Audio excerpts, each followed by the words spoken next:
Welcome to The Record Show, your virtual spin around the vinyl industry. Brought to you by Radio Wasteland Records. Yes, Midland has a record store. Here's your host, Jim Gleason.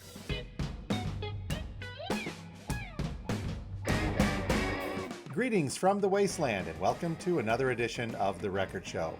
We've got a great one headed your way today. We'll take a closer look and listen at a new and upcoming Michigan artist that hails from our neck of the woods. And we'll cover some unique covers. But first today, I thought we would go over this week's new releases. Ken cannot be with us again, so I'll be going solo. We can handle things, I do believe. Some of the biggies this week include a reissue of George Harrison's All Things Must Pass. This is a 50th anniversary remix that was overseen by his son Donnie Harrison.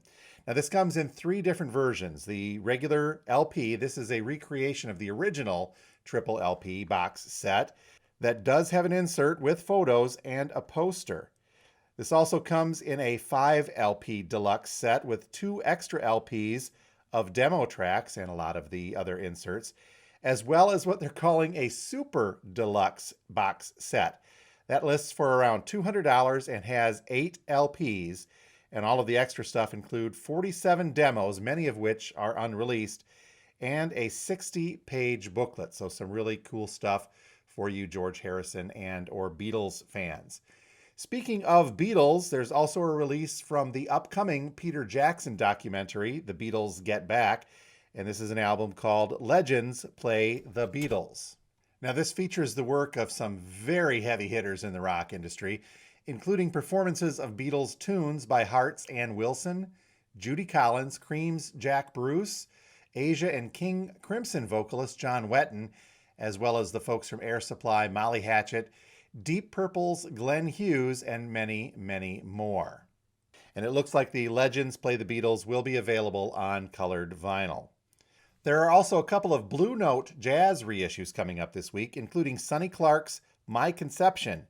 I believe this is going to be on blue vinyl. Now, My Conception was recorded in 1959, but not released until 1979. And since this is getting the Blue Note remix and reissue treatment, you know it's going to sound very nice. There's also a reissue on Blue Note from McCoy Tyner, and the album is Expansions.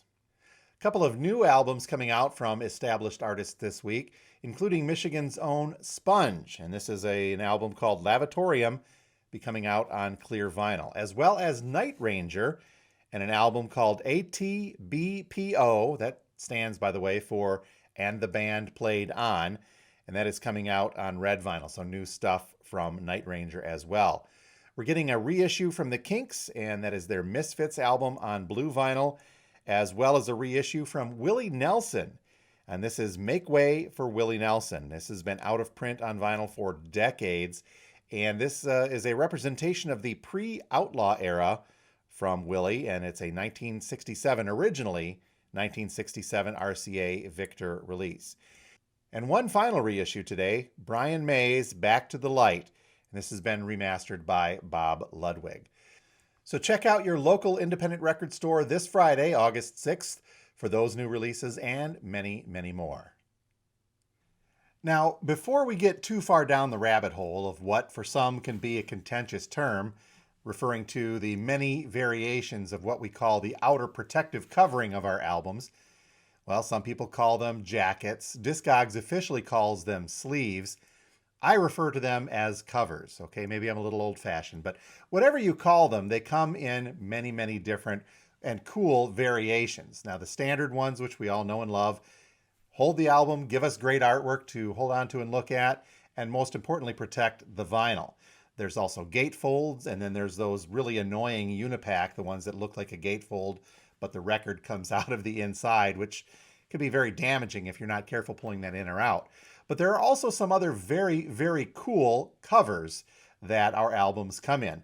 Most notably, there's something called a die cut, and a lot of these rely on the inner sleeve, the inner jacket, if you will, but the inner cardboard being part of that overall look and feel. Things like the Doors' LA Woman has this die cut, but with a clear piece of plastic in there that the inner sleeve pulls out from and allows you to see behind, and that changes a little bit based on that.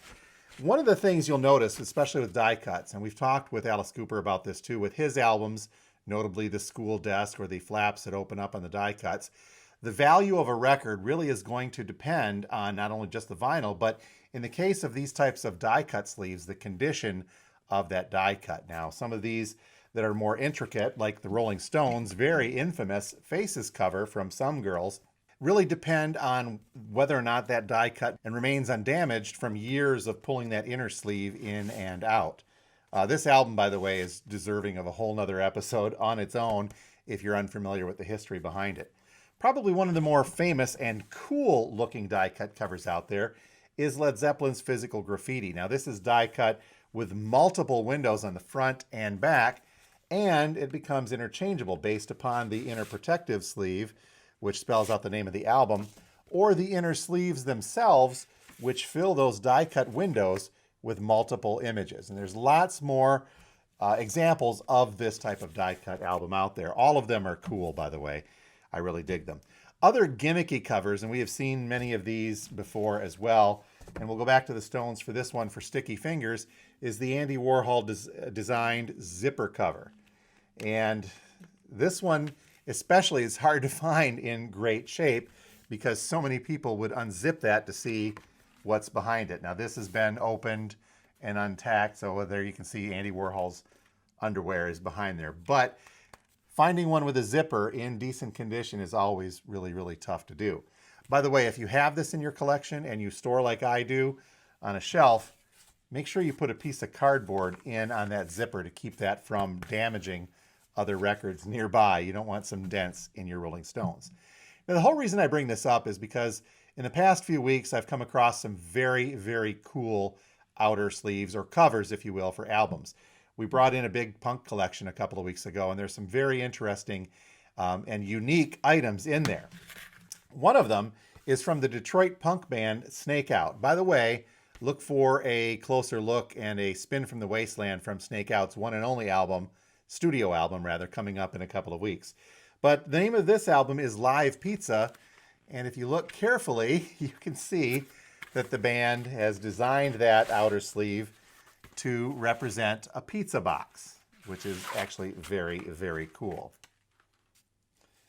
And then there's this really cool find from that collection. It's from a band I had not heard of before called Zoviet France. Now, the album cover is actually two pieces of hard pressboard, hard cardboard.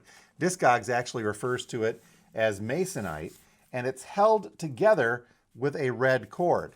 Now, the value of something like this is absolutely dependent upon the entirety of the original packaging being intact. And there, I suppose you could find copies of this without the original red cord, as Discogs identifies on their release page, that would still be worth something. But for an album of this nature to be worth what it is, you need both sides of that heavy pressboard, which again are just held together by the red cord, as well as both of the LPs inside being in decent shape. Now, as for the music, again, completely unfamiliar with this, but it is experimental stuff. The band is from Northern England, and I guess if I could equate them to someone, it would probably be experimental along the lines of Stereolab.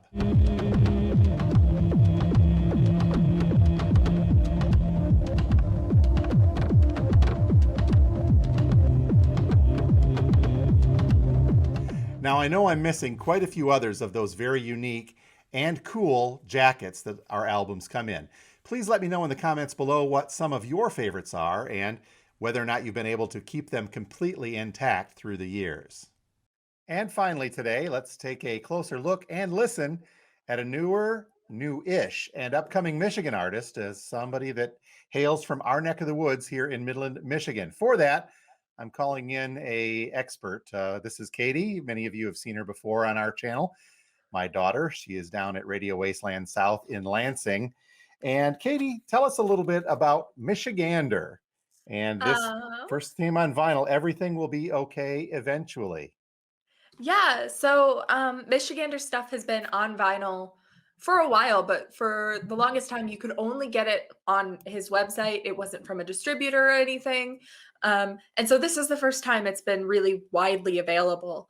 And recently he started to get much bigger. I'm sure a lot of his fans know exactly who he is, but this is the first time he's been widely available, and he's been playing at huge festivals. He played at Lollapalooza this past weekend. Um, he's been doing a lot of huge stuff. And so this is actually a pretty big release, and it's not a full album, it's an EP. So it's a lot of like cool stuff getting ready to. Best termed, this is indie pop, correct? Yeah, it's very like it's very stereotypical indie pop. Okay. If you like indie music, you will love Michigander, especially if you're from Michigan, like all of us. The lead singer, his name is Jason Singer. I actually went to high school with him. Yep.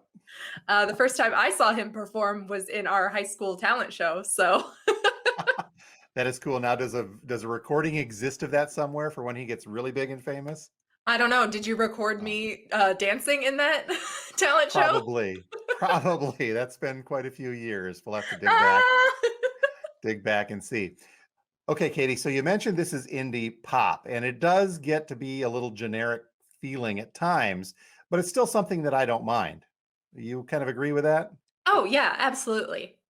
I love to put this album on and have it going in the background when I need something like uplifting and kind of like poppy and just like good feeling, you know? I especially like his song Better because he wrote this whole album during quarantine, and the song Better kind of goes with the theme of the album, which is everything will be okay eventually. So, you know, it's just kind of uplifting.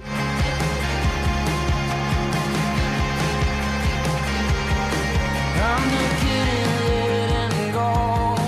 I'm not kidding, letting go. How I feel about you. How I feel about you.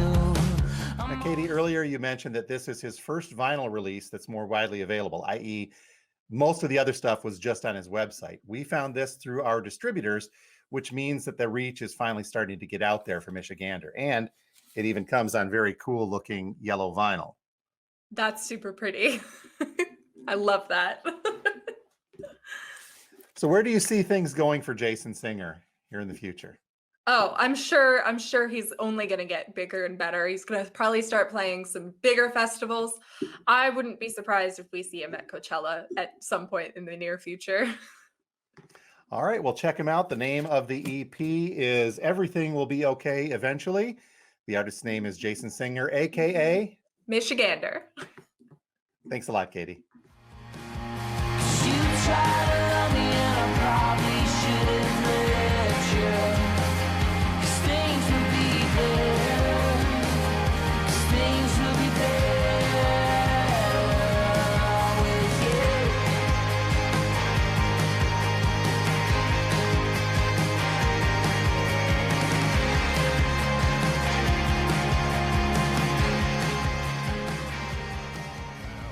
You spin me right round, baby, right round like a record, baby, round, round, round, round, round. Thanks for watching The Record Show. If you haven't done so yet, please make sure to subscribe to the Radio Wasteland Records YouTube channel. And be sure to hit that notifications bell so you'll be alerted every time we upload new content.